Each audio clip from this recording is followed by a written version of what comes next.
RMS Titanic, एक नाम जो भव्यता और त्रासदी दोनों का प्रतीक है। उसकी कहानी खुले समुद्र पर नहीं, बल्कि बेलफास्ट, आयरलैंड के शिपयार्ड में शुरू हुई थी।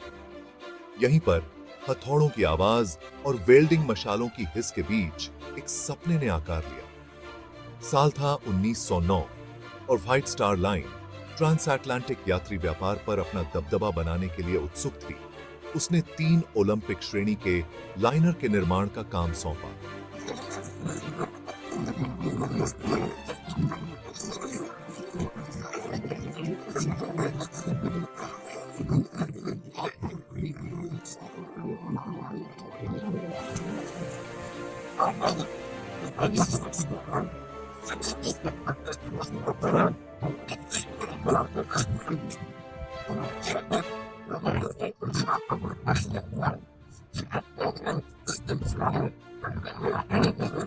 और चालक दल को ले जाने के लिए डिजाइन किया गया था। लहरों पर एक तैरता हुआ शहर। टाइटैनिक सिर्फ एक जहाज से कहीं अधिक थी। वह इंजीनियरिंग और डिजाइन का एक चमत्कार थी।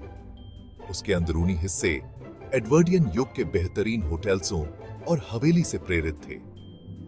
यात्री उसके विशाल डेक पर टहल सकते थे, भव्य रेस्तरां में भोजन कर सकते थे या सुरुचिपूर्ण धूम्रपान कक्ष और पुस्तकालयों में आराम कर सकते थे। प्रथम श्रेणी के यात्रियों के लिए टाइटैनिक ने अद्वितीय विलासिता की पेशकश की।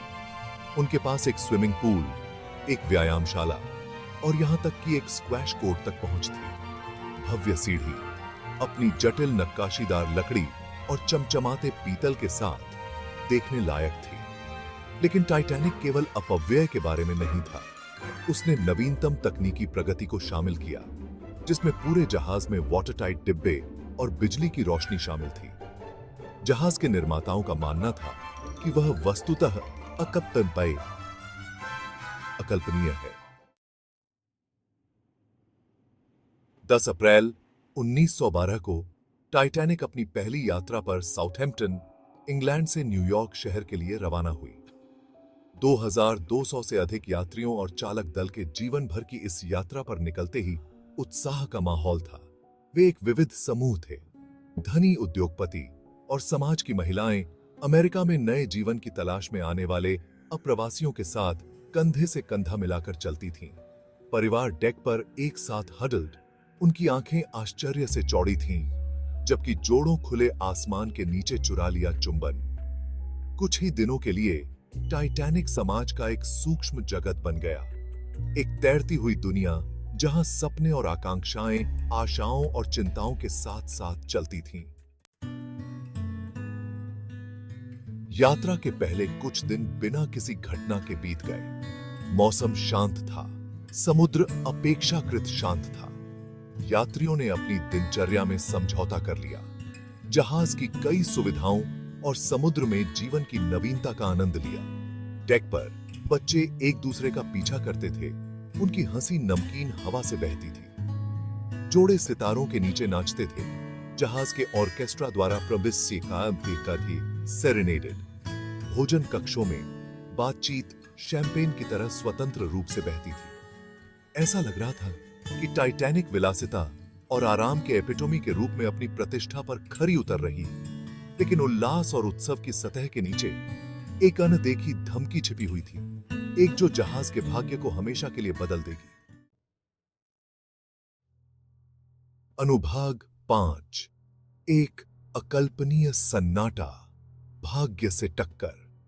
14 अप्रैल की रात ठंडी और साफ थी। समुद्र असामान्य रूप से शांत था। इसकी सतह तारे से भरे आकाश की चमक को दर्शाती थी। वायरलेस कक्ष में ऑपरेटरों को क्षेत्र में आइस खंडों की चेतावनी मिली, लेकिन ये संदेश जहाज के पुल तक कभी नहीं पहुंचे। रात के 11:40 पर जब कई यात्री अपने केबिन में गहरी नींद सो रहे थे, अकल्पनीय घटना घटी। पूरी गति से भाप से चलने वाला टाइटैनिक अपने स्टारबोर्ड की तरफ एक आइस खंड से टकरा गया। टक्कर, हालांकि झकझोर देने वाली थी, शुरू में व्यापक दहशत का कारण नहीं बनी। हालांकि इस प्रभाव ने जहाज के पतवार में कई गहरे घाव कर दिए थे, जिससे उसके कई वाटरटाइट डिब्बे टूट गए थे। पानी अंदर पोरिंग होने लगा, धीरे धीरे लेकिन लगातार। अकल्पनीय टाइटैनिक पानी ले रहा था। अनुभाग 6, रात में अराजकता।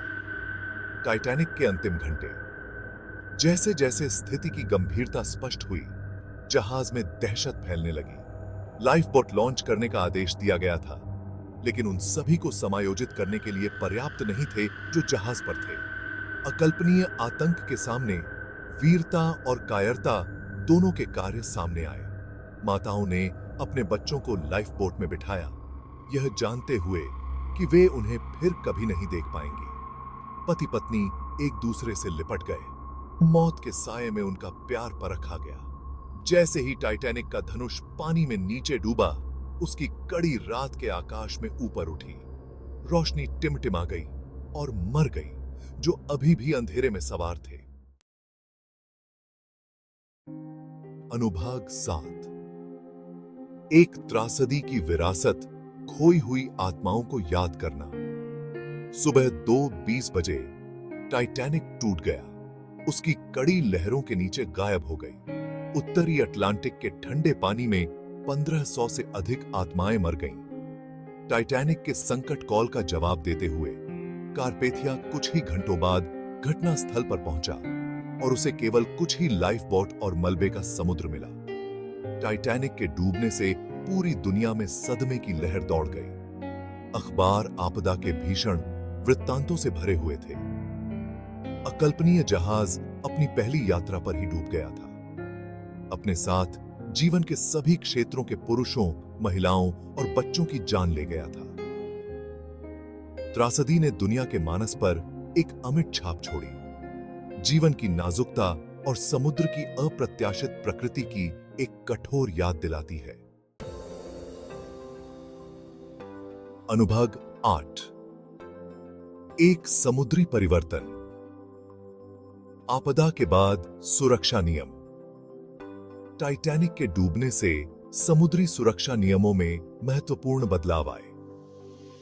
1914 में समुद्र में जीवन की सुरक्षा के लिए अंतरराष्ट्रीय सम्मेलन या सोलस की स्थापना की गई थी। सोलस ने अनिवार्य किया कि सभी यात्री जहाज बोर्ड पर सभी के लिए पर्याप्त लाइफ बोट ले जाएं, अनिवार्य लाइफ बोट अभ्यास आयोजित करें और 24 घंटे रेडियो घड़ी बनाए रखें।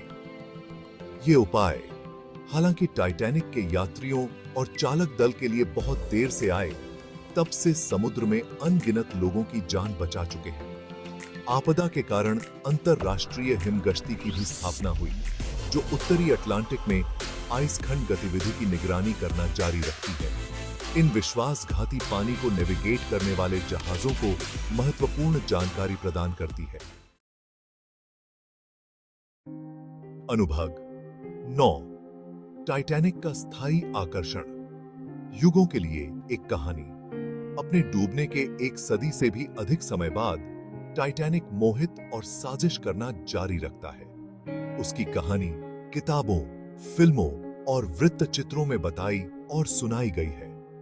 1985 में खोजे गए जहाज का मलबा उन लोगों के लिए एक मार्मिक पानी के नीचे स्मारक बन गया है जिन्होंने अपनी जान गंवाई। टाइटैनिक की कहानी समय को पीछे छोड़ देती है। यह अभिमान और मानवीय भूल, साहस और बलिदान की कहानी है। यह प्रकृति की शक्ति और मानव जीवन की नाजुकता की याद दिलाता है।